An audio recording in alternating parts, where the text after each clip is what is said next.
370 article తెచ్చారు, citizen amendment act తెచ్చారు, రైతు వ్యతిరేక నల్ల చట్టాలు తీసుకొచ్చారు.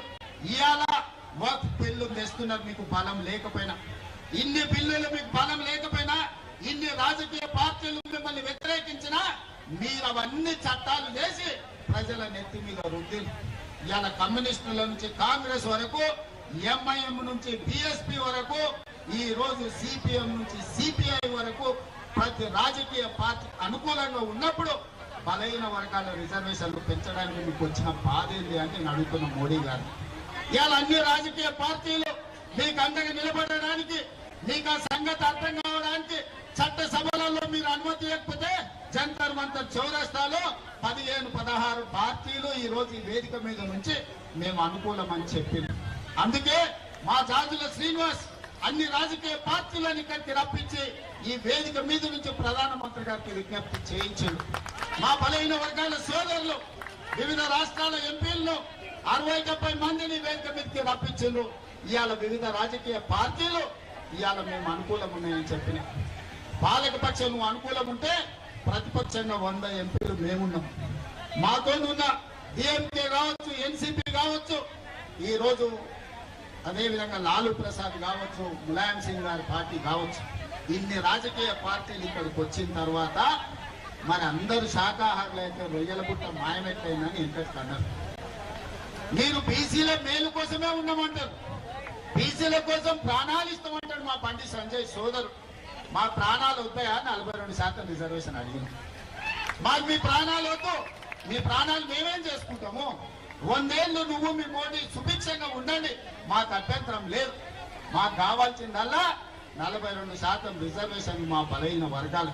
అది కూడా మా రాష్ట్రంలోనే మేము చేసుకుంటాం అంటున్నాం. మేము గుజరాత్ లో చేస్తామంటలేం, మేము ఉత్తరప్రదేశ్ లో చేస్తామంటలేం. ఇవాళ అందుకే మోడీ గారికి విజ్ఞప్తి చేస్తున్నా, నువ్వు తెలంగాణలో మాకు అనుమతి ఇవ్వకపోతే ఇది దేశం అంతా కారు చిచ్చులా వ్యాపిస్తుంది. మీరు అనుకుంటున్నారేమో గుజరాత్ లో అంచు వేస్తామని, ఇది నిప్పు రగులుతుంది, దేశం మొత్తం వ్యాపిస్తుంది, దేశం నలుమూలల జాగృతం చేస్తాం.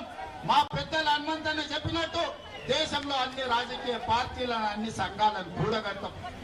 మీరు ఎట్లా ఢిల్లీలో గద్దె మీద ఉంటారో మేము కూడా చూస్తాం. ఆయన ఉద్యోగాలు ఇవ్వని కుటుంబాన్ని తండ్రి కొడుకుల ఉద్యోగం ఊడగొట్టి ఇవాళ వేలాది ఉద్యోగాలు తెలంగాణలో ఇచ్చినాం. బలైన వర్గాల రిజర్వేషన్లు మీరు ఇవ్వకపోతే మీరు మా డిమాండ్ కు దిగన్న రావాలి, లేకపోతే మీరు దిగన్న పోవాలి. మోడీ గారు మీకు తప్పదని నేను చెప్పదలుచుకున్నా. ఎక్కువ కాలం బీసీ ముసుగులో మీరు ప్రభుత్వాన్ని ఏలలేరు, మీరు గద్దె మీద కూర్చోలేరు. అందుకే మిత్రులారా, ఈ రోజు మీ ధర్మమైన కోరిక నేను ఒక ఉదాహరణ చెప్పదలుచుకున్నా. 2015లో ఇక్కడనే మాదిగ ఉపకులాల వర్గీకరణ కోసం మందకృష్ణ మాదిగ ధర్నా చేసి జంతర్ మంతర్నే అలసిపోయి చెట్టు కింద కూర్చున్నాడు. నేను కూడా సంఘీభావం తెలుపుదామని వచ్చిన. అన్నా ఇన్ని చేసినా ఎవరు ఇంటలేరు, ఏం చేద్దామని నన్ను అడిగింది. మరి ఏం చేద్దామని నువ్వు అనుకుంటున్నావు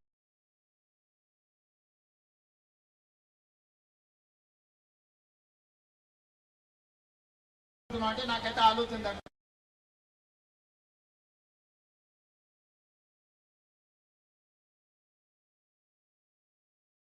ఎట్లా అన్నాడు. నీ ధర్మమైన కోరిక ధర్మయుద్ధం ప్రకటించని చెప్పి పరేడ్ గ్రౌండ్ లో మాదిగ ఉపకులాల ధర్మయుద్ధం ప్రకటించి విజయం సాధించిండు, లక్ష్యానికి చేరుకున్నాడు. ఇవాళ మా మిత్రులకు అందరికీ నేను ఒకటే మాట చెప్పదలుచుకున్నా. ఇవాళ చెబితే విన్నారా? సరే వినప్పుడు మన బలమేందో చూపించాలి. మన ధర్మమైన కోరిక కోసం మా బలైన వర్గాలు ధర్మ యుద్ధం ప్రకటించండి. మీకు అండగా నిలబడతా, మీకు తోడుగా ఉంటా. ఇక ఢిల్లీ కొట్టుడు కాదు, మీరే మా పెళ్లికి రావాలి.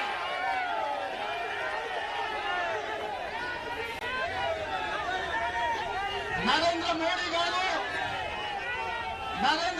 గారు వినండి, ఇక రాము ఢిల్లీకి, మీరే మా గల్లీలకు రావాలి. మా ధర్మమైన కోరిక కోసం ఈ రోజు ఇక్కడికి వచ్చినాం. సంధిలో భాగంగానే మీ దగ్గరకు వచ్చి మీ విజ్ఞప్తి చేసినాం. కురుక్షేత్రంలో ఆనాడు కృష్ణుడు చెప్పిండు, సయోధ్య కుదుర్చుకుందాం, 5 గ్రామాలు ఇయ్యమని. కానీ దుర్యోధనుడు వినలేదు, వీగిండు. చివరికి కురుక్షేత్రంలో ఏం జరిగిందో మీరు చూసింది. ఇవాళ కూడా మా తెలంగాణ రాష్ట్రంలో మాకు అనుమతి ఇచ్చండి, మా బలైన వర్గాలకు 42% రిజర్వేషన్ మేము ఇచ్చుకుంటామని మేము అడుగుతున్నాం. అయోధ్యలో భాగంగానే నరేంద్ర మోడీ గారికి ఈనాడు అస్థినకు వచ్చి మేము విజ్ఞప్తి చేస్తున్నాం. ఇక మళ్ళీ విజ్ఞప్తులు తీసుకొని మళ్ళీ అస్థినకు రాం. మీరు ఎట్లా గల్లీలకు వస్తారో చూస్తాం. తొందరలోనే మా బలైన వర్గాల సోదరులకు, మా బహుజన సోదరులకు నేను విజ్ఞప్తి చేస్తున్నా. అదే పరేడ్ గ్రౌండ్ లో ధర్మ యుద్ధం ప్రకటించండి. 10 లక్షల మందితో మన బలమే